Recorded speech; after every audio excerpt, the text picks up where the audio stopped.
Welcome back to our channel. If you're new here, my name is Casey. I share simple style thoughts and outfit ideas that work for me as a petite woman, especially when it comes to pieces that feel comfortable, wearable, and still put together. I wanted to look at a brand that feels very recognizable in fashion today, but in a quieter and more specific way, and that is Acne Studios. It is one of those names that keeps coming up when people talk about modern, cool, Scandinavian fashion and brands with a strong point of view. But the more I looked into it, the more I realized Acne Studios is not just about minimalism or denim or a certain kind of aesthetic. It is a brand built on a much broader creative identity, one that connects fashion with art, design, architecture, and contemporary culture. That already makes it worth a closer look. To understand Acne Studios, it helps to begin with where it came from. According to the brand's own sustainability reporting, Acne Studios was founded in 1996 in Stockholm as part of the creative collective ACNE, which focused on graphic design, film, production, and advertising. The report also notes that in 2006, Acne Studios became a standalone company.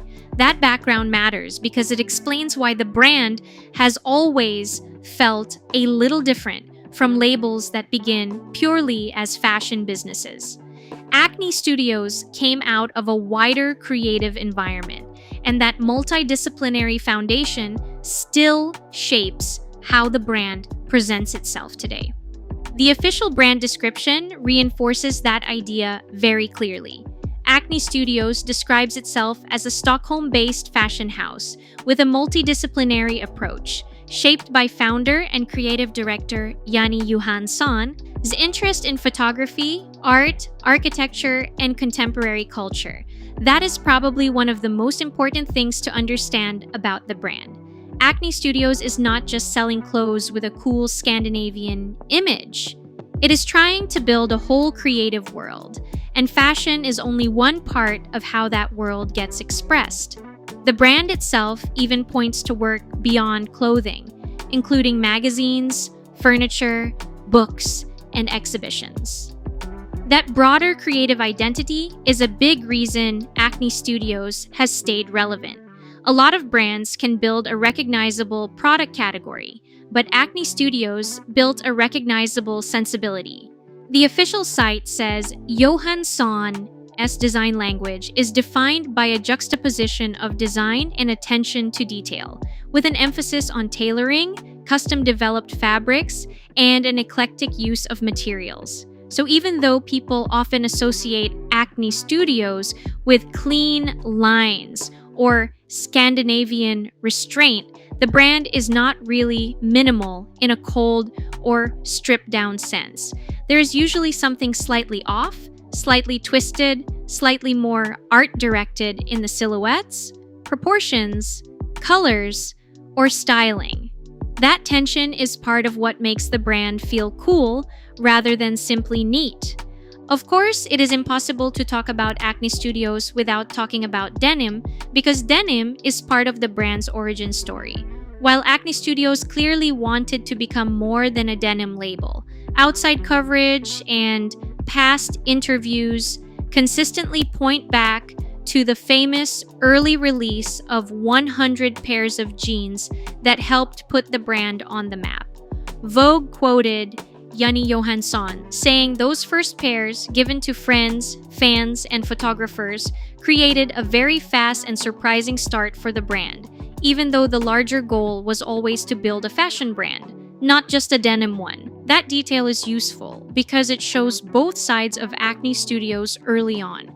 It had a breakout product, but it also had bigger creative ambitions from the beginning. And in a way, that tension between category and culture is exactly what Acne Studios has managed so well over time. Denim may have helped launch the brand, but Acne Studios did not stay boxed into that identity. Today, the official site shows a much broader offering across women's and men's ready-to-wear, shoes, bags, accessories, and denim.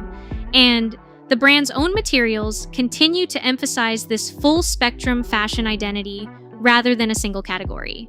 That matters because one of the clearest signs of growth in fashion is when a label moves from being known for one product into being trusted for a complete wardrobe and a complete image. Acne Studios has clearly made that transition. Its growth also shows up in physical and cultural presence. Acne Studios' official store locator lists boutiques in locations such as Las Vegas, Los Angeles, and New York, and the broader site infrastructure points to shipping and retail operations across multiple international markets. The homepage also highlights projects like Acne Paper Palais Royal, which the brand describes as a permanent gallery in Paris, merging fashion, art, and publishing. That is a good example of how the brand grows without losing its identity. It expands commercially, but it keeps making room for culture, image, and creative world building at the same time. The brand has been very consistent in protecting a certain kind of authorship. Even recent Vogue coverage around Yanni emphasizes the importance of control in how Acne Studios has evolved, especially as the brand approached its 30th anniversary. That creative control matters because it helps explain why Acne Studios still feels like a brand with a voice, rather than a brand that simply follows the market. Its world still feels authored, and in fashion, that can be the difference between a brand that is trendy and one that remains meaningful. Another reason the brand still stands out is that it never relied on the easiest version of Scandinavian fashion.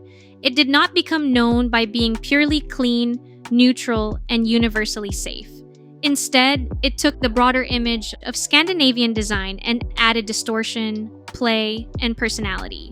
That is partly visible in the official language around eclectic materials and tailored experimentation, and partly visible in how the brand keeps moving across fashion, publishing, art, and even fragrance.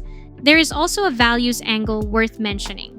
Acne Studios' sustainability page says, "We believe creativity is our greatest asset, and how we utilize it is our greatest responsibility." It also outlines goals around designing for longevity, increasing preferred materials, and reducing production impact.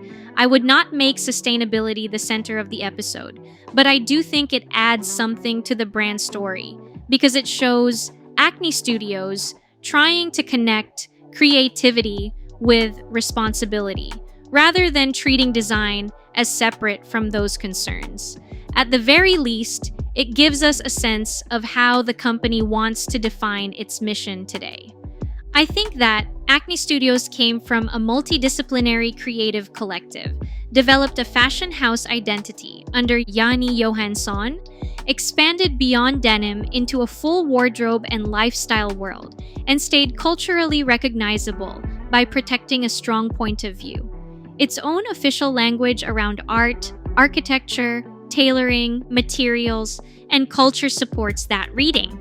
Acne Studios never tried to be only one thing. It was never just denim, never just minimalism, and never just trend. It built a world where fashion could sit next to publishing, art, design, and identity. In a crowded fashion landscape, that kind of clarity and flexibility is hard to build, and even harder to keep. If there's another brand you want me to feature next in this series, let me know below. Thank you for watching, and I'll see you in the next video.